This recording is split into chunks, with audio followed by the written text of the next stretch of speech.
Welcome to Shorty SuperCoach, and December 1's rolled round. Shorty Superstars have walked out for day one of pre-season, and it's absolutely pissing down rain. I'm sure you can hear it in the background. It's no good. I thought we were meant to be getting some sun at this stage of the year, but looks like we're in for some serious rain over the weekend. But nonetheless, I will be starting some player profiles, officially getting my SuperCoach pre-season underway, which is exciting. So in previous years, I've done the club previews, looked at some of the club's options, all 18 teams. Normally start that a bit earlier, get that done sort of mid-December, New Year. But I thought I'd just go straight into the player profiles. I know from personal experience, you want to get straight into the actual player rather than sifting through a club video and sort of finding a condensed version before I elaborate more so in January and that. But look, I'll certainly be doing player profiles and more of those, as well as a couple of other things. And as we get into the season, or January I should say, really get into the pre-season, I'll talk more about structure and if we get some new dual position players and guys who are hitting the track really hard and doing well. So of course I'll get stuck in that in due course. But I'd start off with someone that provoked plenty of discussion last year, and he'll do exactly the same again. And it's always interesting talking about the real pricey guys and superstars of our game and the old battle between, is it worth paying that upfront cash or potentially waiting? And I speak of Paddy Dangerfield. Now, of course, I was fairly well criticised last year for not selecting him, and I'll run through a few numbers in a minute, but it is a real interesting battle. Of course, Paddy, 2016, averaged 131.8. No one really thought he could go better than that. I think maintaining it was definitely a possibility, but he went more than 5 points better. He averaged 136.4, so quite unbelievable, really, that you could go even better than that. But look, obviously last year I said I wouldn't select him, and I didn't.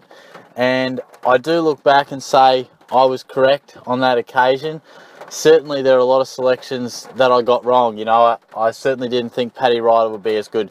I got Sam Doherty wrong. I'm sure there were plenty others. There were some premiums that I thought would explode that certainly didn't. You know, there was a reason that I didn't finish exactly where I wanted to finish, certainly far from the top 5,000. So, look, I think Paddy Dangerfield, though, was a bold selection to go without him, and I believe I got that right. Reason being, I saved 130,000 and didn't lose too much on the points. Now, first 8 rounds, he averaged 114.2. Now, that saw his price go from 716 to about 586, something in that mark.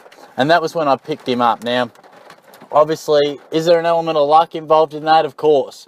You know, he had an amazing back end of the season. There's no reason to say that he couldn't have that sort of a back end of the season at the start of 2018. Now, once I picked him up at 586, from there on out, he averaged 150. Unbelievable stuff. He just went bang. Low score of 108, and everything else was 110 plus, more so 130 plus. The amount of 140s, 160s, he nudged 200 at one point as well. The man's a superstar. Is it worth paying that absolute price tag? That's the question. A lot of people sit in the camp and just get him. You can forget about having to find him during the season. That's fine. Yep, that's cool. But all it took was a 90, a 110. He did have a 65 in there, but it wasn't just like he had a 65 then dropped 130k.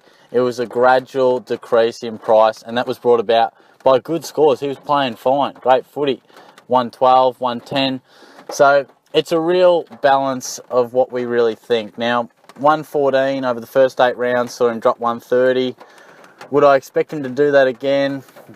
It's hard to tell. If I was a guessing man, I would probably say we'd expect him to maybe average around that 120, 125. I'd still see him drop off a bit, but we're losing out on a fair chunk of points. So it is a very interesting debate. I still sit in the camp, particularly the fact that there are a few other guys who are far cheaper that I think, which I'll preview in the coming days, which I think are capable of going to 110 plus, and they're priced a long way from that. So it's always a balancing act between what you can replace a man like that with and get points elsewhere, in regards to, oh gee, we're a bit light on, I'm just going to have to go with him. But I do think it was a good selection last year. The big difference in 2018 will be the inclusion of Gary Ablett.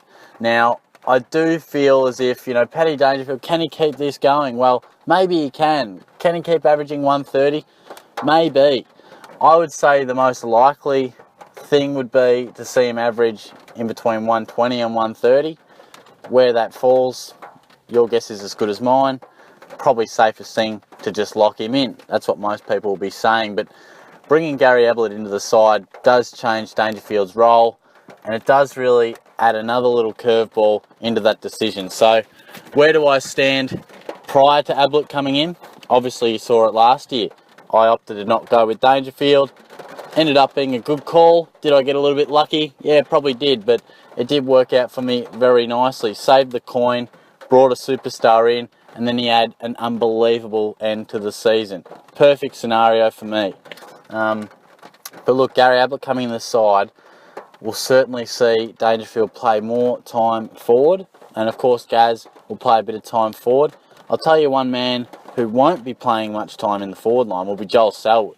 Of the three superstars in our midfield, clearly Joel Selwood is the least of a natural forward. And I think he'll benefit the most from these inclusions. Obviously, Dangerfield and Ablett coming in over the last few years. But the real question will be, it's sort of almost another topic really, but who will be the better forward, Dangerfield or Ablett? In my opinion, I think Dangerfield quite definitely will be the better forward. I think he's more dangerous overhead. He has more of a presence in attack. He's shown that he can go and kick 5 in attack. Gary Ablett, it's probably this philosophy and belief that he will one day be a great forward, and he's pinch hit there and does kick a couple of goals. But we've seen Dangerfield do it for games and halves and tear a game apart. Ablett, it's probably just this belief and theory that he's so good, doesn't lose his feet, that he will do it at some point. And he probably will, but I think it's proven that Dangerfield can. And I think also Ablett is such a good ball user. As good as Joel Selwood and Dangerfield are, using the ball inside 50 isn't their strongest asset. Gary Ablett's a beautiful kick. He's such a balanced kick on the run. I think we could definitely use his delivery inside 50 from the midfield. So that'll be something else that comes into it. Why am I talking about this? Because I think Dangerfield, out of those three, will play the most time forward. And I can hear you saying already, oh, who cares, Shorty? You'll just kick goals. You'll score even better. Well, yeah, he'll have those games like against the Hawks and against Sydney in the final where he'll tear a game apart and he will score 150. But I just want to see through pre-season how much time the Geelong coaching staff expect him to play in the forward line, where he's training, all those sort of things. Where is he starting to line up in these practice games? Because he will play forward. My question is how much? If it's a bit of a 70-30 split, 70 being in the midfield, well, that's fine because he will go forward. He'll kick a couple of goals. It'll be a nice adding to his game. If it's a more 50-50 balance, which is possible, because Geelong, their forward line is a struggle. It's definitely a part of our game that we just haven't found an answer to. Hawkins, Menzel, those guys are struggling. They're not exactly the players that we maybe thought they would or the players they were. So I could see most definitely Dangerfield playing a fair bit of time forward. Now, if it is close to that 50-50 mark, then I think we've got a problem. Yes, you'll have those good games where he scores brilliantly because he kicked 4 and he's had 25. But there will be those games where Geelong do struggle and Dangerfield's up in the forward line getting cold. It may only be for 20-25 minutes over the course of a game where he's in the forward line for 8-9 minutes. Geelong aren't on top. Get Paddy in the midfield. Get him in there. Get him to the clearance. But it's 8 or 9 minutes where he's just not a regular man in that midfield that could cost him. That's my only concern. Because as good of a forward as Dangerfield is, he can't bring the ball to himself if Geelong are having a tough day. If he starts forward, Geelong get pumped the first 15 minutes, they make the switch, Paddy goes into the midfield, he's sitting on 0 points. The ball hasn't even got near him.